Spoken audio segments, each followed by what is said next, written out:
आंकड़ों से समझिए कि 2024 में कैसे सपा बीजेपी को सफा करने वाली है। चाचा भतीजा ने सेट कर दिया ऐसा समीकरण कि योगी का बोरिया बिस्तर बंधना तय। अखिलेश अंदर ही अंदर ऐसा प्लान सेट कर रहे जिससे मोदी शाह का विजय रथ रुकना तय। मैनपुरी जीत बहुत कुछ कहती है। यादव खेमे का एकजुट होना यूपी की सियासी तस्वीर बदल देगा।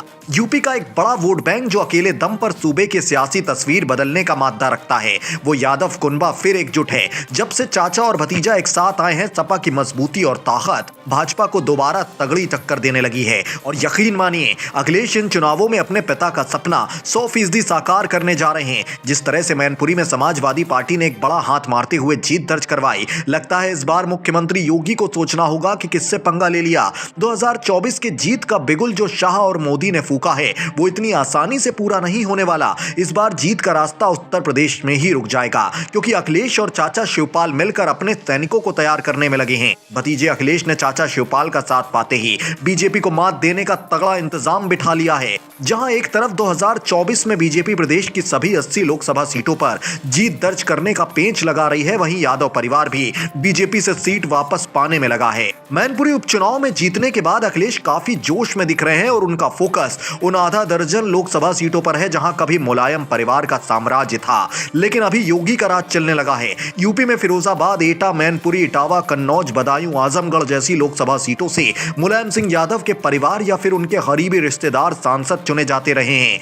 यही वजह है कि कभी संसद में मुलायम कुनबे के आधे दर्जन सदस्य हुआ करते थे, लेकिन मौजूदा समय में महज 2 सदस्य हैं। मैनपुरी उपचुनाव की जीत से सपा को सियासी संजीवनी मिली तो शिवपाल यादव की वापसी से अखिलेश यादव के हौसले बुलंद हो गए हैं। ऐसे में अखिलेश ने मुलायम परिवार की परंपरागत रही सीटों की वापसी के लिए एक्सरसाइज भी शुरू कर दी है। अभी देखा जाए तो अखिलेश अपनी सियासी पारी की शुरुआत कर चुके हैं। जिस तरह के कलेवर और फ्लेवर में वो कन्नौज में दिख रहे थे, विपक्ष के लिए वही काफी है। कन्नौज लोकसभा सीट से ही उन्होंने अपनी सियासी पारी की शुरुआत की थी और उसके बाद डिंपल यादव यहां से 2 बार सांसद चुनी गए। अखिलेश यादव बीते रोज कन्नौज के सिद्ध पीठ माता फूलमती देवी मंदिर पहुंचे। मंदिर में पूजा अर्चना की, श्री राम कथा सुनकर संतों से आशीर्वाद लेने के साथ साथ पंगत में बैठकर प्रसाद भी खाया। इस दौरान अखिलेश ने अपने सियासी सफर का जिक्र भी किया।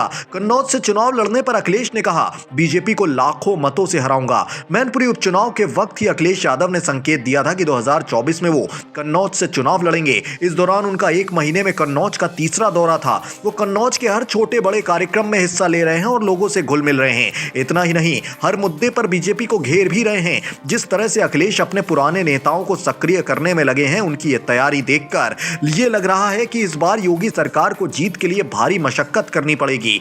वहीं अखिलेश यादव सिर्फ मैनपुरी और कन्नौज में एक्टिव नहीं हैं, इटावा लोकसभा सीटों को लेकर भी वो इतने ही एक्टिव हैं।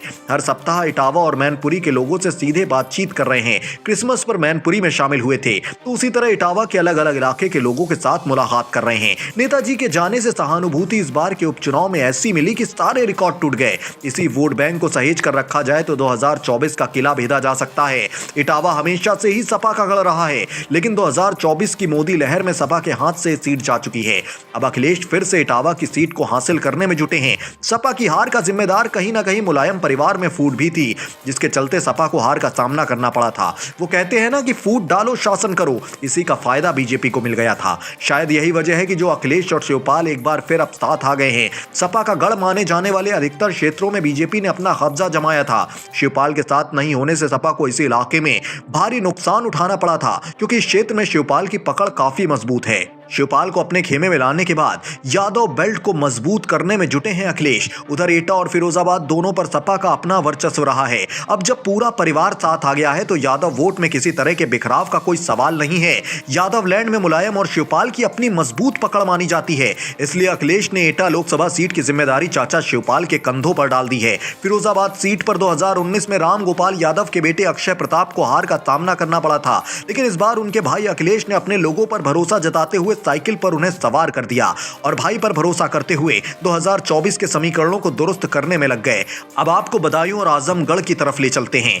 ये दोनों सीट हमेशा से यादव परिवार के पास रही हैं, लेकिन बदायूं से अभी स्वामी प्रसाद मौर्य की बेटी संघमित्रा मौर्य सांसद हैं। बदायूं से सपा की तरफ से धर्मेंद्र यादव चुनाव लड़े थे और हार का सामना करना पड़ा था, लेकिन इस बार धर्मेंद्र यादव का चुनाव लड़ना मुश्किल ही है, क्योंकि इन दिनों धर्मेंद्र मध्य प्रदेश समेत तमाम दूसरे राज्यों में सपा के विस्तार में जुटे हैं। आजमगढ़ उपचुनाव में भी यही हाल रहा था। था समाजवादी पार्टी हार गई थी। 2024 में सपा आजमगढ़ की सीट से रमाकांत यादव पर दांव खेल सकती है। कुछ दिनों पहले ही अखिलेश यादव ने रमाकांत से जेल में जाकर मुलाकात की थी। इन तमाम नए सियासी समीकरणों से जाहिर है कि सपा बीजेपी को सूबे से खदेड़ने के लिए काफी जोर शोर से बढ़ रही है। मतलब आपको 24 के चुनावों में अखिलेश शिवपाल की लोकप्रियता और ताकत में जबरदस्त इजाफा देखने को मिल सकता है। Bureau report, the news launcher.